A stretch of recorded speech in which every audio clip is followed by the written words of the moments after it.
Merci beaucoup. Je pense que Philippe l'abordera tout à l'heure dans sa conclusion. Cette question, elle est centrale pour les élus, qu'ils soient parlementaires, élus locaux, présidents des conseils départementaux, jusqu'où aller dans l'acceptabilité, dans la présentation des mesures, jusqu'où vous pouvez être révolutionnaire au service de la décarbonation. Quel est votre sentiment sur cette question absolument essentielle qu'Aurélien Bigot a justement Moi, je suis très content posée? que M. Bigot ait fait cette intervention.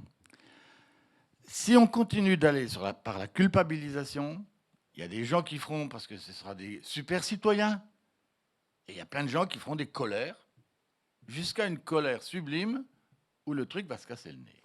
Donc je dis, ce n'est pas la culpabilisation. Mais il a raison, c'est très difficile, l'acceptation sociale. Mais si vous dites aux gens, c'est pas bien ce que tu fais, il faut plus que tu fasses ça, etc. Là, il dit, tu m'enquiquines, je vais le faire. Parce que tu me le demandes comme ça. Je dis, il faut bien qu'on réfléchisse, la culpabilisation n'est pas un chemin. Moi, je vais vous dire, on m'a fait covoiturer, parce que c'était des gens qui l'avaient organisé, quand j'habitais à Besançon, j'étais prof à Vesoul il y a très longtemps, c'était dans les années 75. Quand je suis arrivé, quelqu'un est venu me trouver, qui m'a dit, on a un système entre tous les établissements et Besançon, parce qu'il y a beaucoup de profs qui viennent de Besançon, on partage les véhicules, est-ce que tu veux participer? J'ai dit oui. Bon. Et je l'ai pris. Et à cette époque-là, il n'y avait pas 3 voitures par ménage, hein. Il y en avait une et c'était tout. Il y a beaucoup de gens qui partageaient la voiture, il y en a qui allaient à pied, l'autre. Bon. Et on l'a fait. Mais on ne parlait pas d'environnement. Je répète, on parlait d'économie. Quand on me dit qu'il va falloir payer les gens pour qu'ils covoiturent, je dis, c'est pas bon, ça veut dire que c'était une punition. Hein, quand même. Non, on le faisait parce qu'on économisait du pognon, que c'était sympa. Et ceux qui n'avaient pas de voiture mettaient dans une caisse et on faisait une fête de tous les fins de trimestre. C'est ça le vrai covoiturage. Et l'année dernière, moi, j'ai mené une expérience avec le pays de cette rivière en disant, on va essayer de travailler avec des entreprises pour fabriquer du covoiturage avec des entreprises qui étaient volontaires. Bon. On recrute un cabinet, il vient, il commence par mettre l'acte d'accusation. Vous savez, quand vous prenez votre voiture, vous émettez ça, vous émettez ça, vous émettez ça, tout le monde est mort. Bon, je regardais, j'ai dit on arrête tout. On ne va pas travailler comme ça. Vous allez rentrer dans une entreprise, vous allez dire aux gens comment on gagne de l'argent, enfin on économise de l'argent en covoiturant. Là, ça commence à réagir parce que les salaires sont bas. Les salaires sont bas en France. Ce n'est pas le cas à Paris, mais c'est le cas dans nos territoires ruraux. Même toi aussi. Et donc, il y a un moment, il faut présenter. Et puis, vous enquiquinez en voiture, oui. Ben, c'est beaucoup plus sympa quand on est ensemble. Si vous le prenez comme ça et que vous dites ensuite, quand vous le faites, c'est beaucoup mieux pour l'environnement, ça va, ça passe. Mais si vous arrivez avec le pistolet en disant si tu ne fais pas ça, ça ne va pas, ils font le contraire. Vous l'avez vu pour les gilets jaunes. On l'a vu pour les bonnets rouges. Tous ces actes-là étaient des actes plutôt positifs vus par la puissance publique. Mais c'était la punition. Et la punition, les gens ne la veulent plus. Parce qu'on est dans un système où les impôts sont très élevés, etc. Donc plus vous parlerez de punition, plus les gens réagiront. Moi, je pense qu'il faut faire un truc. Quand on dit le report modal, enfin, je ne sais pas, Philippe Duron, c'était un peu de ma génération, on en a entendu souvent parler du report modal. Hein. Bon, si la société disait, bon, on va vous mettre une note, les élus, les responsables, sur le report modal, ils nous mettent quelle note? Ils nous mettent 0.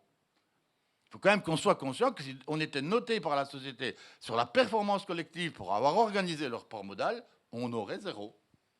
Il faut le dire. Mais il n'y a pas de note négative. La donne est un peu différente dans les zones Oui. dites denses, Non, puisque non, non, non, l'espace non. est davantage Nationalement, contraint. on aurait 0. Ah non. Nationalement, on aurait 0. Pas simplement dans les zones rurales. Les camions chez nous, c'est pas nous qui les. Enfin, moi un peu en Haute-Saône parce qu'il y a le centre de pièces détachées de PSA. Mais autrement, c'est pas nous qui générons les camions. Les camions nous traversent. Moi, si vous traversez, vous venez en Haute-Saône, on passe une journée, on se met au bord de la route, on prend une table pour pique-niquer et on regarde passer. Avec grand plaisir. Polonais, Lituaniens, Lettoniens, Polonais, Roumains. Les Roumains, ils ont même le sublime. Ils ont les camions, les gros et les petits. Et les chauffeurs passent des gros aux petits. C'est-à-dire que les petits ne sont pas contrôlés en termes de temps de conduite. Donc, dans une journée, ils font 2 journées.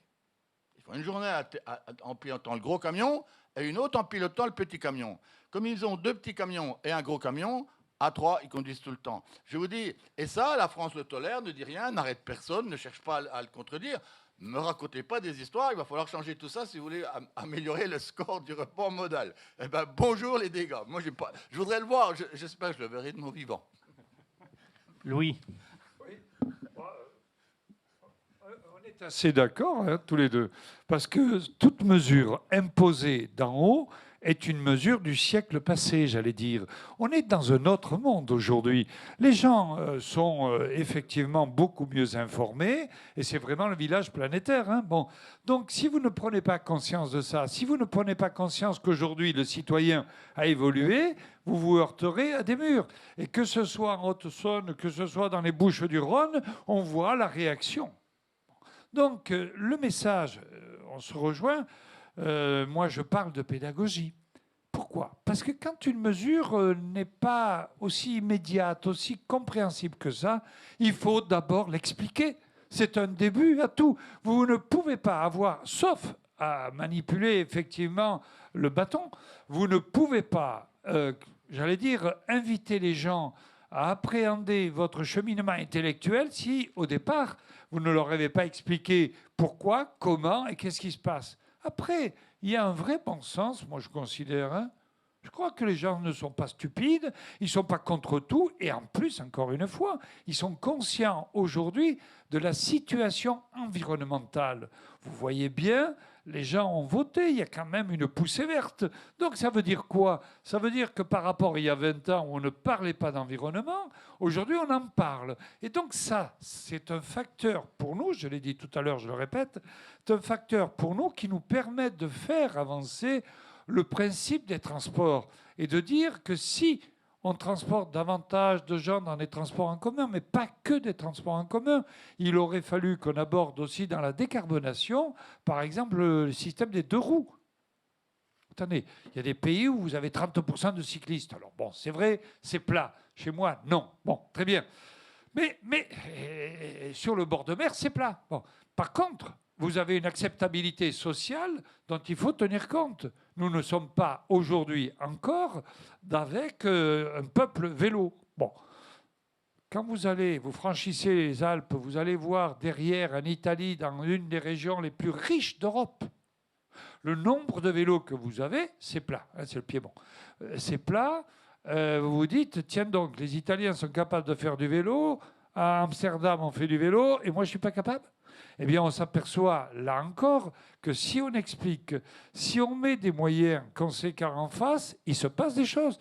Et là, je suis très heureux que les idées que nous avons tous développées dans les états généraux de la mobilité, puis les assises de la mobilité, se traduisent aujourd'hui par un plan vélo. Pourquoi? Parce que ça complète. Et puis la dernière chose, ça c'est le maire qui en parle, la dernière chose qui évite de faire effectivement des déplacements motorisés. Ça a l'air de rien, on n'en parle jamais, mais c'est la marche à pied. Eh bien, si votre ville, vous l'équipez en tram, en train, en tram-train, en métro, et si en même temps, vous travaillez sur les transports de surface à pied, c'est-à-dire les trottoirs, vous vérifiez que vos trottoirs sont larges, qui sont justement suffisamment... Voilà. J'ai un exemple. Quand j'ai réhabilité complètement mon bord de mer à Cagnes-sur-Mer, nous avons eu 2 prix nationaux. Pourquoi? Parce que j'avais 6 voies de circulation, eh bien, il n'y en a plus que 4. Et ça, il y a 20 ans que j'ai fait ça. Donc, j'ai diminué mon tuyau de 30%. On a modifié, mais avec un bureau d'études suisse, pas français. Bon.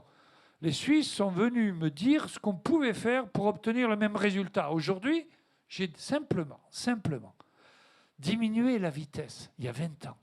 Mais diminuer la vitesse est contre-intuitif. Quand vous parlez de ça, même un ingénieur, bon, au départ, on me répondait, ah, mais non, monsieur, vous allez étrangler. Voilà. Et le Suisse me disait à côté, non. Au lieu de faire du 100 à l'heure sur votre bord de mer, parce que chaque fois qu'on faisait des relevés, on était à 100 à l'heure, bien, vous allez descendre la vitesse à 50. Vous verrez, il en passera. Et aujourd'hui, j'ai diminué mon tuyau de 30%.